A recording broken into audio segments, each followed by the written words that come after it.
Hello, ladies and gentlemen. I'm Harry Lawson Aziris, and this is my YouTube channel grecochess.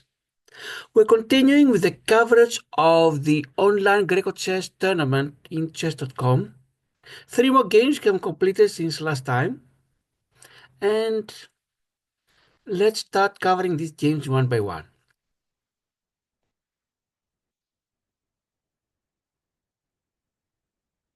If you look here, you see that out of the 48 games of round 1, 15 have been completed.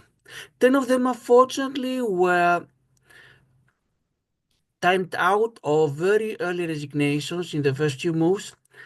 The other 5, we covered 2 of them last time, and now we're going to cover the other 3 games.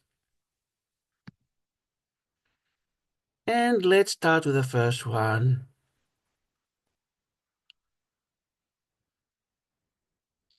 The first one was Barak 7 versus Boris Alexandrovich Peasants.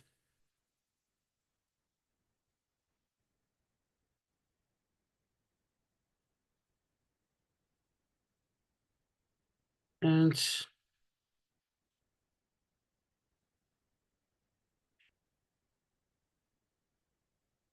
we're soon going to share the screen with you.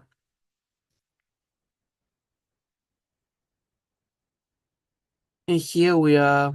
With the white is Barak 7, and with the black is Boris Alexandrovich Peasants. These are their user IDs, and you see that there's quite a large rating difference, with white Barak 7 being the favorite. But let's see what actually happened. English opening, and for a few moves we go book moves. And you see, we see that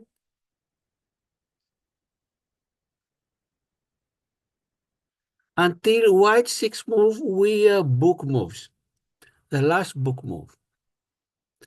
And white has a small advantage, 0.44, just because he started first. Now black will deviate from the book, from the quote-unquote book, which of course is not a literal book, it is the opening theory, by long castling. But this gives quite an advantage for white, 1.96. The computer would rather have the bishop go to d7. The computer does not explain the reason, and will try to find the reason why. It is because black has some pieces undeveloped in the king side. You see bishop and knight and rook. And castling too early, well, you're supposed to castle relatively early, but castling too early gives white a target. White knows that they have to focus on the queen side where the king is located. And let's see what will actually happen, because until now the material is the same. White exactly pushes the b pawn. White will try to push their pawns on queen side, ABC, towards the opposite king. Yes, the knight is developed for black. White continues the attack. Pawn goes to b5. Even though the computer would not want this move, if the knight goes to d5, then pieces might be exchanged and the black king is even more exposed. Knight goes back all the way to b8. The computer would rather have it go to a5 to have a more active role. But in a5, the knight is loose, and while in b8 is protected by the king, and maybe that's why black prefer to b8. White continues with the a pawn. The computer doesn't like it. They have the queen go to a4 because then it attacks a7, and it's not easy for black to defend it. If they push the pawn to a6, pawns are exchanged, and the king is even more exposed, the black king. And black replies by trying an attack on the king side too late. White continues, pawn goes to a5. Black is trying their attack on the king side. And another problem for black is that the white king has not yet castled. If you take castle on king side, perhaps it might make sense, but now it's almost a hopeless attack on the black side. White continues, pawn goes to a6. And black doesn't see it. There was a checkmate attack, although the situation was beyond hope for black. The threat of black was, excuse me, of white was bishop from g2 takes to b7, the pawn and checkmate. Now there is still checkmate. The only difference is that there is no pawn to grab. And Barak 7, relatively easy, checkmated Boris Alexandrovich peasants. Now, let's give a look at the statistics. What does the computer think about it?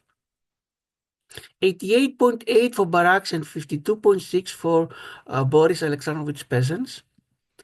Barak 7 played as if his rating was 1800, while Boris Alexandrovich peasants as if it was 500. Now, please keep in mind, when I was showing my over-the-board games, I was inserting the moves by myself, and the computer had no idea who was playing. Now the computer has an idea of who is playing and might be influenced by that.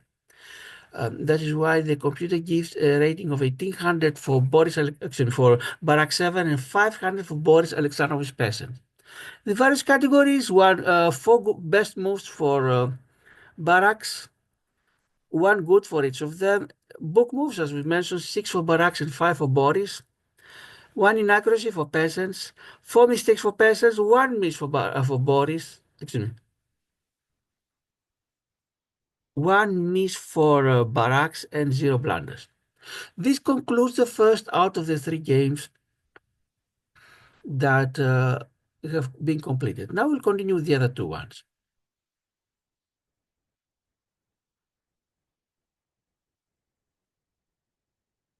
The next game,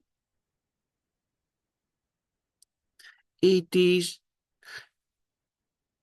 the white is U8630302 and the black is Maxim Govorukha.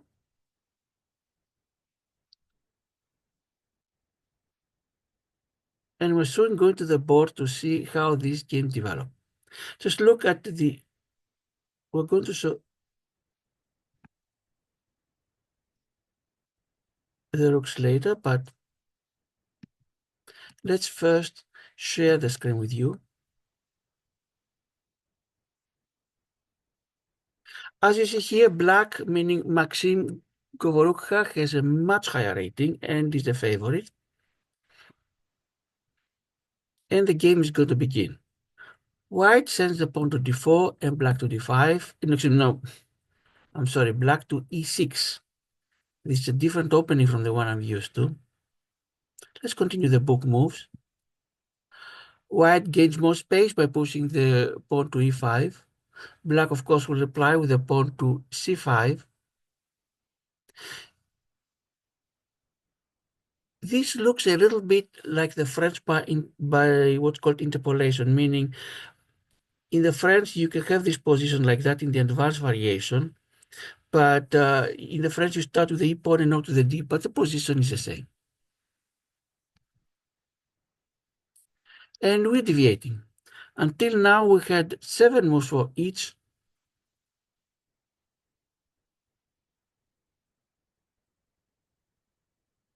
I'm sorry, until now we had 4 moves for each, with the knight being to c6. And you see it's about the battle for the d4 square, which is the typical plan of a French. Now let's see how will white continue. Bishop to b5, inaccuracy is the computer. Of course, white's goal is to pin the knight at c6 so it cannot control the d4 square. The computer doesn't like it and gives a small advantage for black, 0.39. Black activates the queen and attacks the bishop. And of course, if the bishop is moved, unless it goes to a4, the pin is broken. So white decides to exchange, and therefore there is no knight on c6 to control a square d4. Black doubles their pawns by taking the b pawn instead of the c pawn, which is okay. You may think, why not take with the queen? Because the queen is exerting pressure on the square b2, and the bishop on c1 cannot move. Otherwise, the pawn b2 is lost, and the rook at a1 is in danger. White develops a knight, and black sends the bishop to a6. By doing so, white cannot castle because the bishop on a6 controls the square in f1, and you cannot castle through square controlled by the other side. White now is trying to develop the queen and exchange queens, why not? But computer thinks a mistake and gives much larger advantage for black, 138.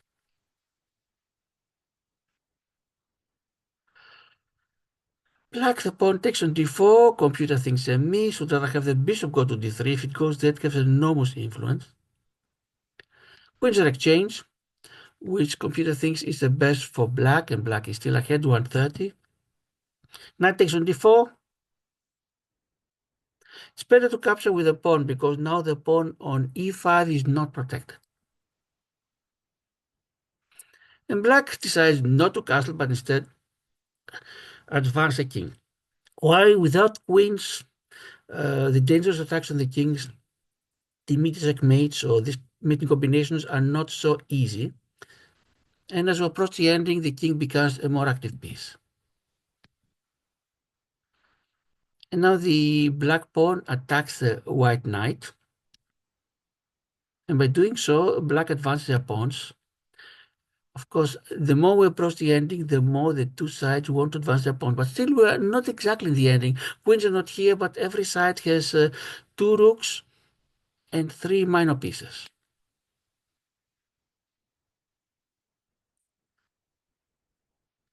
As it goes on, the differences are not very obvious, but the computer thinks that black is improving their position, has an advantage of 2.48. White castles kingside. Black tries to advance the knight. White attacks the black knight, which finds a nice spot on h4. And this is really a mistake. Bishop goes to g3, and we're going to see what's going to happen. First of all, we exchange the knights, and then the bishop goes to e2. This was a three-move combination of black, so after the knights were exchanged, and you see the situation for white. White is going to lose either the knight or the rook. The rook is unprotected. No, they lose either the knight or the exchange. The rook and the knight are attacked, both of them. The knight is not easy to be, I mean, can be saved, but then it cannot save the rook. And so black is an advantage of 4.42. Let's see how will white respond.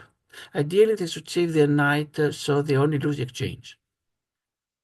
Nope. They made things even worse by saving the rook.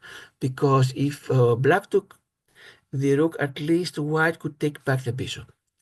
And so black is a whole piece up, 5.96, attacks the white rook.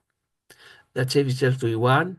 And the advantage at this point for black is 6.07, quite an important one. And black sends the rook on a2, takes one more pawn. White tries to create some counterplay with the pawn on c4. It cannot be taken back because the pawn on d5 is pinned. Black doubles the rooks on the a file. White attacks a black rook. White is trying to create some kind of attack. The pawn from c4 takes the pawn on d5 and is ready to take the pawn on e6 with a check. Yes. Black takes with the king. It was a double check. They couldn't do it otherwise. White tries to push the pawn from a2 to a4, but they are missing a mate in one. And black sends a rook on a1, and black Maxim Govorukha wins the game. And this concludes the second out of our three games. One more game to go. But before we do that, we missed. We need to do the computer evaluation.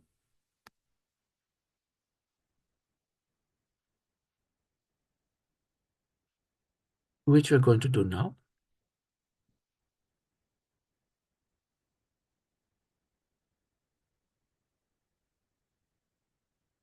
Here is think how things went. Maxim Govorukha has has a percentage of 86.1 versus 68.0 for U863032. And Maxim Govorukha played for a rating of 1850 versus 1000 for U863032. How did they do? None of them had a brilliant move. Black had one great. Best moves, 9 for black, 3 for white. Excellent, 7 for white, 5 for black. Good, 3 for black, 2 for white. 4 book moves each of them. Inaccuracy, 4 for white, 2 for black. Mistakes, 4 for white, 1 miss each of them, and no blunders. And this concludes the coverage of the second game. And we have one more game to go.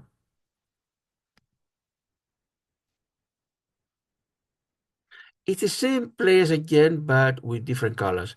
Now Maxim Govorukha will play with the white pieces. And U863032 will take black pieces.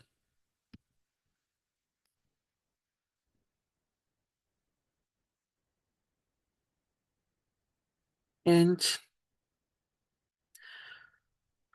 Maxim Govorukha was able to win with the black pieces. Will he also be able to win with the white? Rating difference is quite significant, and in chess, it's very difficult to win if you have a much lower rating.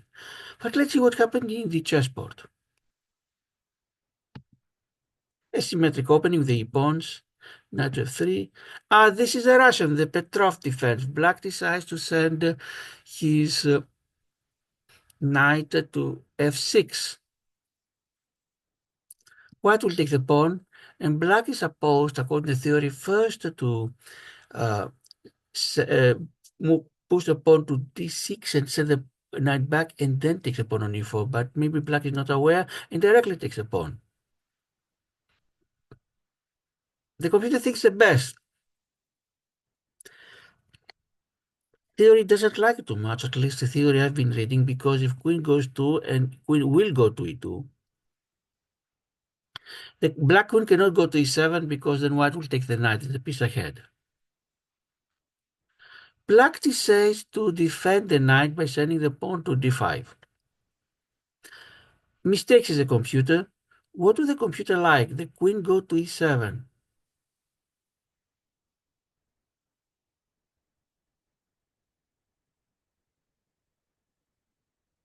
Let's see what would happen if king went to e7, because then white takes a knight on e4 and black cannot take the knight on e5 with a queen. Maybe they can, at that point, they can send their pawn to d6 and threatening and have it go away, perhaps. That could happen. I'm trying to imagine what will happen. Okay, let's assume that the queen went to e7. Queen takes to e4, pawn goes to d6, and the knight cannot go away because then the queen behind that is lost. Okay, that's a new line. I haven't seen it in the past. But let's see what happens in the actual game. Pawn to d3 threatens the knight. And you see what happens. Once the knight on the black knight on d4 moves, then white can move their knight on e5 and have a discovered check. And if they put it on c6, for example, they can win the black queen. But let's see how things will go. Black decides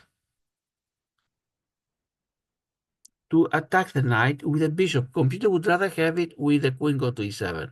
Computer believes white is ahead by 2.08. White withdraws the knight, saves it, sends it to f3, where the black knight at e4 is still under threat. Black sends the queen to e7. And will white get the knight? Yes, white took the knight, is up by 2.67 as we mentioned. And this is inaccuracy because if you're done in material, you don't want to exchange pieces, especially queens. Because if queens are exchanged, this means that the side that's ahead cannot blunder the queen. If the queens were there, there's always a possibility that either white could blunder the queen, or maybe there could be a secret combination. Secret in the sense it's not obvious, but might become obvious later, that the queen could be lost. Of course, there's a chance that this thing will happen with black, but white is winning either way, so not too much to gain from the queens being in the board. And white wisely is going to exchange queens, and now will save the knight. 3.82 advantage for white. If will black be able to come back? The difference, the material difference, is a piece for a pawn. This means that if somehow black can exchange everything and have a pawn and white has only a bishop or a knight, the game is at least drawn. Black develops a bishop, white sends a knight to d4. Not the best move, but excellent.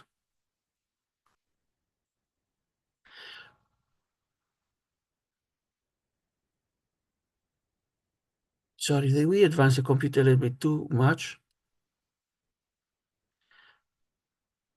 White was to exchange bishops. White is ahead.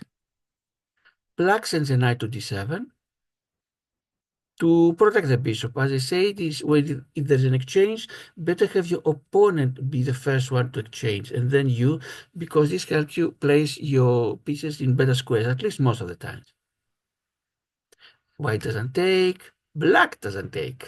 Both sides try not to be the first ones to exchange the bishops. White is castling along king's side, and black is attacking the white rook. But white defends. The bishop goes to e2, and the bishop on e2 is protected by the knight on c3. And now white will win a pawn on e4 and attack the bishop on c5. We're exchanging more pieces. The pawn on e3 is what's called an isolani, which means no support from there are no pawns on the d or f files to protect it. And usually this is a disadvantage, but white has already an extra piece. So even if they somehow lose the isolani, they are ahead in material. More now rooks are exchanged, and white goes much near to victory. Black is trying, attacks the knight on e4, of course, which white will save. Bishop on d3 attacks a pawn on f5, protected by the pawn on g6. White starts pushing the b pawn.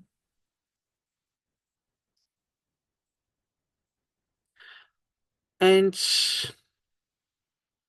black thought they had a free piece on d5 to take the knight, but white will also take the knight on c6.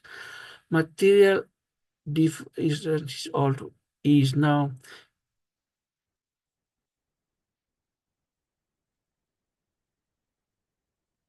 even larger for white. White has 6 pawns and black has 5 in addition to the extra bishop.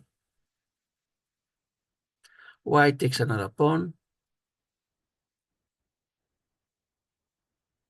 And white places the bishop on b7. That's a good idea with the pawn on c6. Bishop and pawn protect each other. And since black does not have light pieces, and none of the pawns, of course, can capture the c6 pawn or the b7 bishop, this means that the only way that black can get rid of this bishop on b7 is if he sacrifices the exchange, the rook. Then white's material advantage becomes even larger, but white can keep the bishop on b7, the pawn on c6 for a better moment if, for example, the pawn on c7 is lost and then white is near promotion. Let's see what will happen. Black really thinks, let's take the bishop because it's too dangerous, even if it means sacrifice material. This would happen, white would have a rook and 5 pawns versus 4 pawns for black, and this would be easy win for white. But white does not even want to wait for that. Checks from a3, and it's made very soon. The only reply for black is to put the rook on a5. Rook takes rook, king goes to b8 and rook to a8 is made. In this way, Maxim Gorbucha won both of these games against U863032. We're going to see now what the computer evaluation about the overall game.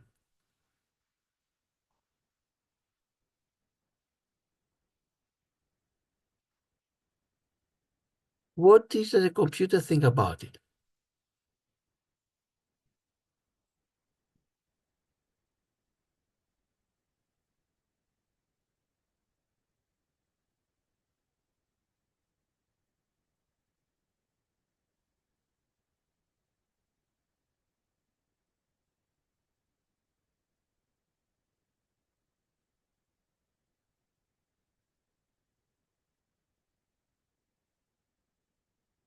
Yeah, we are. 96.8 accuracy for Maxim Gorbucha. It's quite an amazing score. 79.9 for you, 863032. Not a bad one, but much inferior. And Maxim Gorbucha had a rating of 2150, believe it or not, a very good one, versus 1400 for U860302. Not a bad one, but inferior. And let's go at the various categories. One great move for whites. For best moves, 14 for white, 8 for black, excellent, 12 for white, 11 for black, 3 good for black, book moves, 3 for white, 2 for black, 3 inaccuracies for black, and 1 mistake. And so white didn't have any inaccuracies, mistakes, misses, or blunders, but they had 12 excellent moves instead of the best ones. And we completed now the 3 games that we covered the 3 games that have already finished, and let's go and give a look at the situation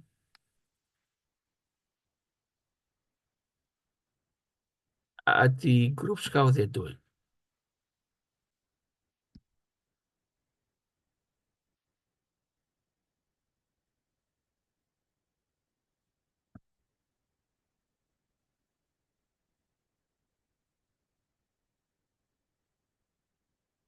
In the first 2 groups, in group 1, Maxim uh, Govorukha has won his 2 games and is ahead. The other games, other than these 2 that we saw against U863032, have not been completed.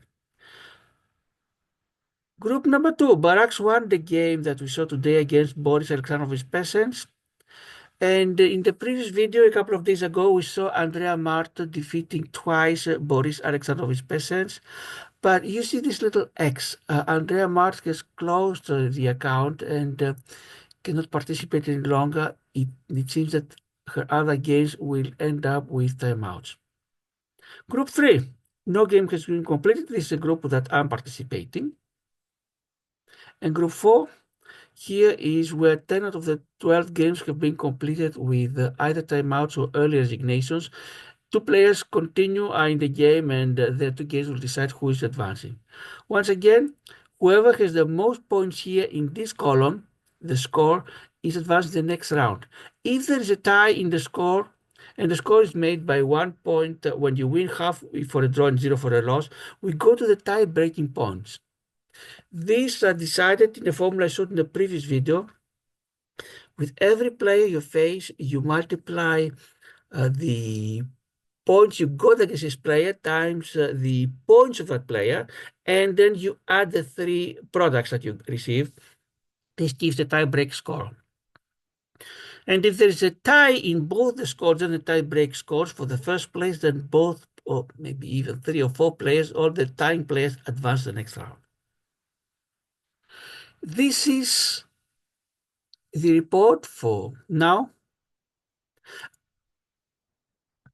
As I have mentioned before, tonight, Friday night, that is October 3rd, I'm participating in the 5th and last round of the Queen's Chess Club, the September tournament. And at the next video, I'm going to cover this game, whether I win, draw, or lose. And of course, try to be as objective as possible. And after that, we'll continue with the Greco chess the tournament as the games conclude. We're very excited about it. Thanks to the players participating and especially to the ones that are taken seriously and are not withdrawing or timing out or having early resignation. Most of the players are doing quite well. It's a great experience for all of us.